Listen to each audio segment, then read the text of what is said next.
Hello, hello, welcome to Story Time. Today's Chinese myth and folktales number 3 is going to be The Painted Wall. All right, so for this one, let's see how long this one's going to be. This one's about, I would say, 2 pages long. Not too bad. Grab your blankies, grab your snackies, because it's time for a story time quickie. Oh my god, there's so many Chinese names in this one. Okay, I'm so sorry if I mispronounce any of these, by the way. I'm working on getting better at this. uh Changxi gentleman named Meng Longjian was logging at the capital with Mr. Chu, M.A., when one day chance led them to a certain monastery, within which they found no spacious halls or meditation chambers, but only an old priest in dishabille. Dishabille? What the hell does that mean? On observing the visitors, he arranged his dress and went forward to meet them, leading them round and showing whatever there was to be seen. In the chapel, they saw an image of Qi Kung. The walls on either side were beautifully painted with lifelike representations of men and things. On the east side were pictures, a number of fairies, among whom was a young girl whose maiden trees were not yet confined by the matron's knot. She was picking flowers and gently smiling, while her cherry lips seemed about to move, and the moisture of her eyes to overflow.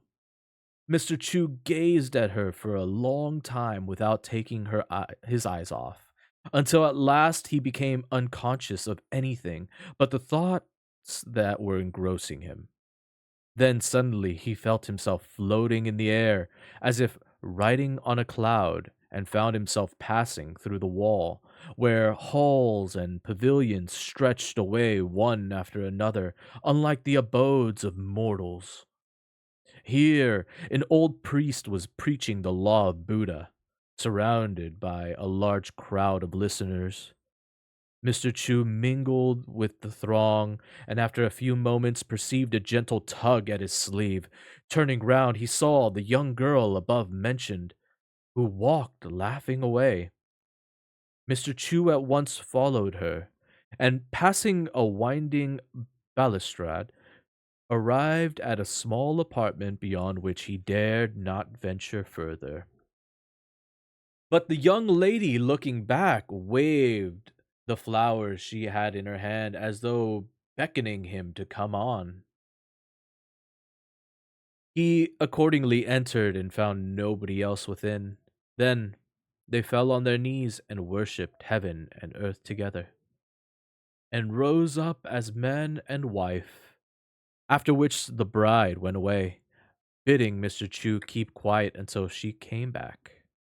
This went on for a couple of days, when the young lady's companions began to smell a rat and discovered Mr. Chu's hiding place.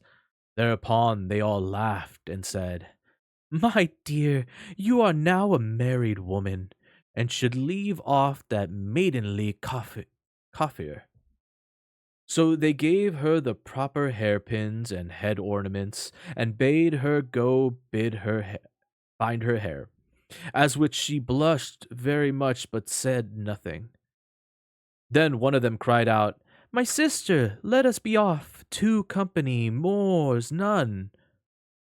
At this they all giggled again and went away. Mr. Chu found his wife very much improved by the alteration in the style of her hair.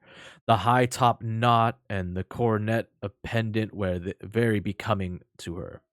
But suddenly they heard a sound like the tramping of heavy soled boots, accompanied by the clanking of chains and the noise of angry discussion. The bride jumped up in a fright, and she and Mr. Chu peeped out. They saw a man clad in golden armor with a face as black as jet, carrying in his hand chains and whips and surrounded by all the girls.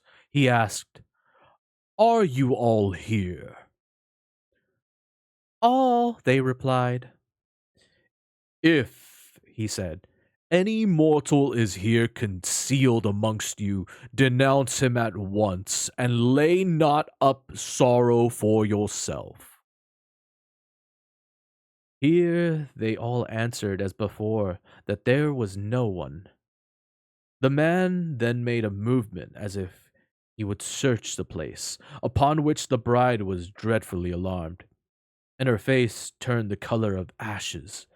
In her terror, she said to Mr. Chu, "Hide yourself under the bed," and opening a small lattice in the wall, disappeared herself. Mr. Chu, in his concealment, hardly dared to draw his breath, and in a little while he heard the boots tramp into the room and out again, the sound of the voices getting gradually fainter and fainter in the distance. They reassured him, but he still heard the voices of people going backward and forward outside, and having been a long time in a cramped position, his ears began to sing as if there was a locust in them, and his eyes to burn like a fire. It was almost unbearable, however. He remained quietly awaiting the return of the young lady without giving a thought to why and wherefore of his present position. Meanwhile, Meng Tan had noticed the sudden disappearance of his friend, and thinking something was wrong, asked the priest where he was. "He has gone to hear the preaching of the law," replied the priest. "Where, Mr. Meng?" said Mr. Meng. "Oh, not very far," was the answer. Then, with his finger, the old priest tapped the wall and called out, "Friend Chu, what makes you stay away so long?" At this, the likeness of Mr. Chu was figured upon the wall, with his ear inclined in the attitude of one listening. The priest added, "Your friend here has been waiting for you some time."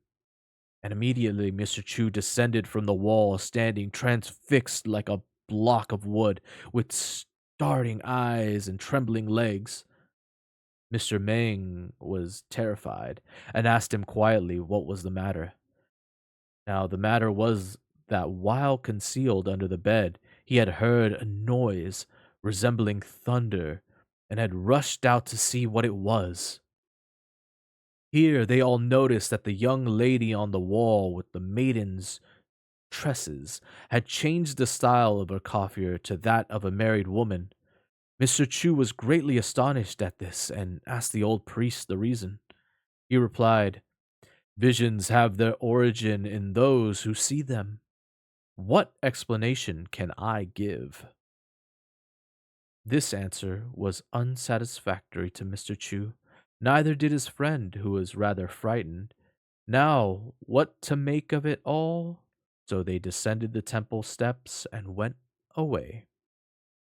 And that concludes the story for tonight. The painting on the wall.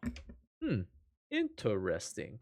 So it seems like this one doesn't necessarily have a kind of point or like morality to it. It seems to be kind of more of like a cautionary tale, maybe about like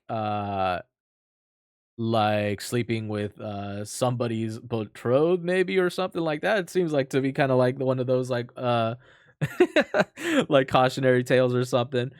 The interesting thing is this last one, where he replied, "Visions have their origin in those who see them.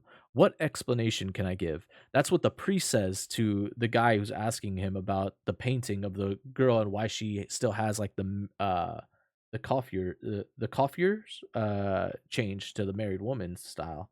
Uh, and that's very interesting to think about because I think that has almost like a triple meaning to it, in a way. Because obviously we're experiencing this through the like eyes of Mr. Chu, uh, but there's also the eyes of his friend, and then the eyes of the priest.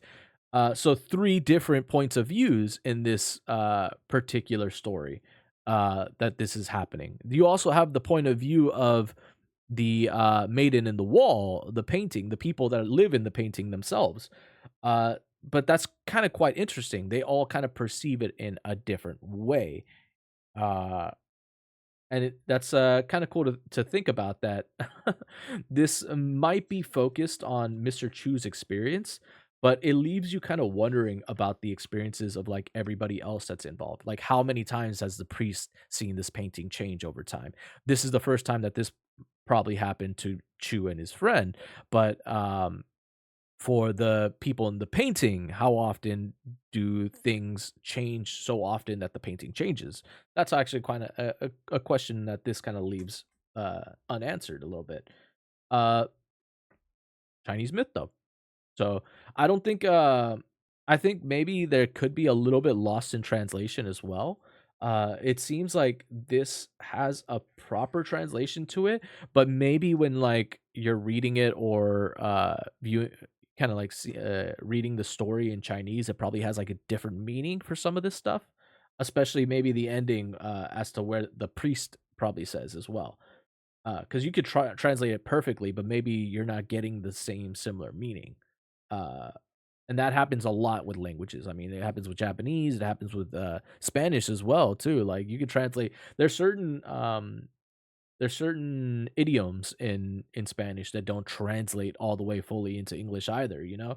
You can get very close to it, but it doesn't bear the same meaning a lot of the time. But that concludes today's story for Chinese myths and folk tales.